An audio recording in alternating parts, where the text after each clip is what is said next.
दोस्तों नमस्कार। कई दिनों बाद हमारी मुलाकात हो रही है। दरअसल ठंड के कारण हमारी तबीयत खराब हो गई थी, जिसके कारण हम कई दिनों से आप लोग के सामने नहीं आ रहे थे। इस बीच अदाकार मोदी जी ने एक से एक कमाल किया, आप सबको पता है। कई सारे साथियों का कमेंट आ रहा था कि सर आप इस पर कुछ बोलिए। मैं बोल नहीं पा रहा था, लेकिन घटनाक्रम कुछ इस तरीके से चल रहा है, चलाया जा रहा है, जिससे मुझे लगा कि नहीं, बोलना तो चाहिए। आप सबको पता है कि पिछले दिनों प्रधानमंत्री मोदी कुछ विकास कार्यों के शिलान्यास करने हेतु पंजाब गमन किए थे।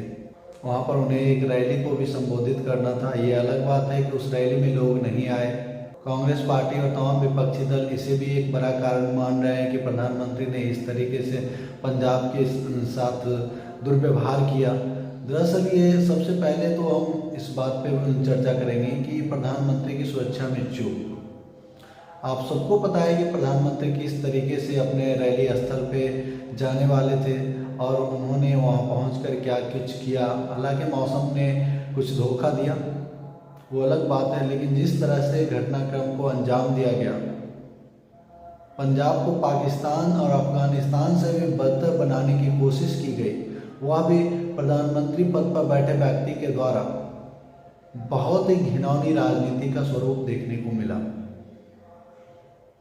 दोस्तों मैं इस बीच आपको यह क्लियर कर दूं सबसे पहले कि प्रधानमंत्री की सुरक्षा में जो चूक का मामला है, मैं इस मामले को कतई भी किसी भी राजनीतिक एंगल से नहीं देखना चाहता और ना ही इस पर कोई राजनीतिक बात करना चाहता हूं, क्योंकि मैं राजनीतिक व्यक्ति भी नहीं हूं।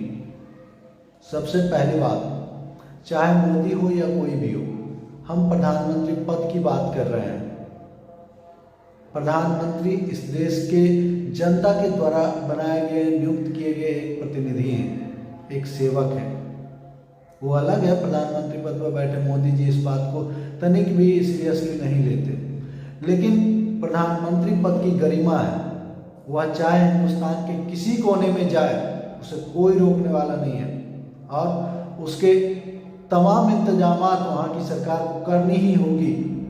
अगर नहीं करता तो उसे एक सेकंड के लिए भी अपने उस गद्दी पे बैठने का हक नहीं है। उसे हमारे प्रधानमंत्री की इज्जत करनी होगी, उनकी सुरक्षा करनी होगी, उनकी बातों को सुननी होगी।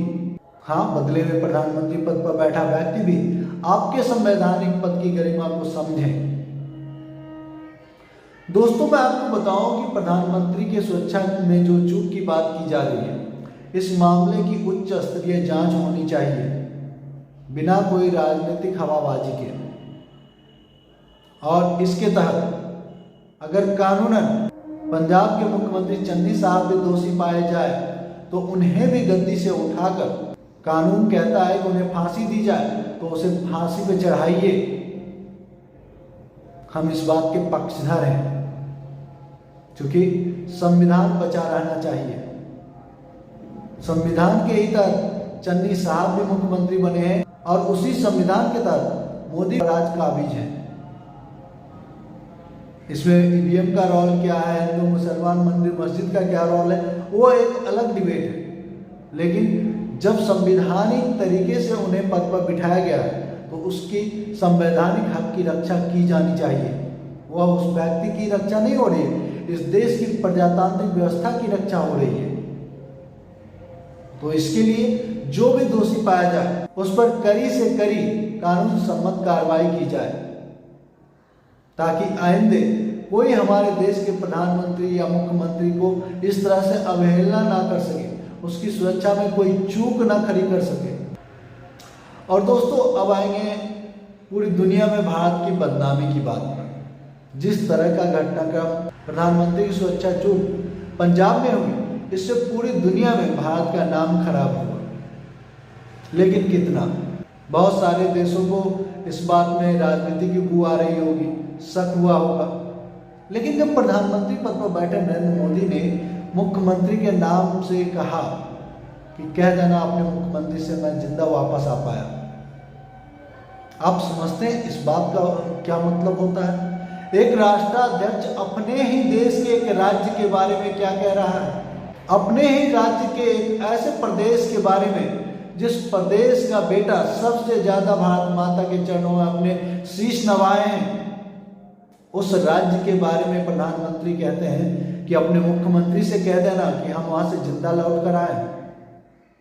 कौन नहीं जानता पाकिस्तान में किस दिन 10, 20, 50 लोग नहीं मरते हैं बम ब्लास्ट या आतंकी घटनाओं से। लेकिन आज तक कभी आपने सुना है कि वहां का प्रधानमंत्री अपने ही किसी स्टेट के बारे में ऐसे शब्दों का प्रयोग करता? कतई नहीं। आपको 20 मिनट रोक लिया गया। इसकी जांच होनी चाहिए, कार्रवाई होनी चाहिए। इसके लिए चंदी सरकार को कहीं से भी माफी नहीं दी जा सकती। लेकिन आप जिस तरीके से पंजाब और पंजाबियत को बदनाम करने की साजिश की है प्रधानमंत्री जी, ये बेहद शर्मनाक है, निंदनीय है और एक ओछी हरकत भी है, गिरी हुई हरकत भी है। अगर आप प्रधानमंत्री नहीं होते तो आपकी यह औकात नहीं होती कि आप पंजाब के बलिदान के सामने अपने किसी कृत्य को सही ठहरा पाते। और वो हरामजादा तिहारी वो कहता है कि पंजाब से बेहतर पाकिस्तान है। अरे नाजायज औलादों, तुम कितने भी अपने बाप की दलाली करो फिर भी तुम नाजायज औलाद ही कहोगे। कोई तुम्हें जायज औलाद नहीं कहेगा, नाजायज औलाद ही कहेगा।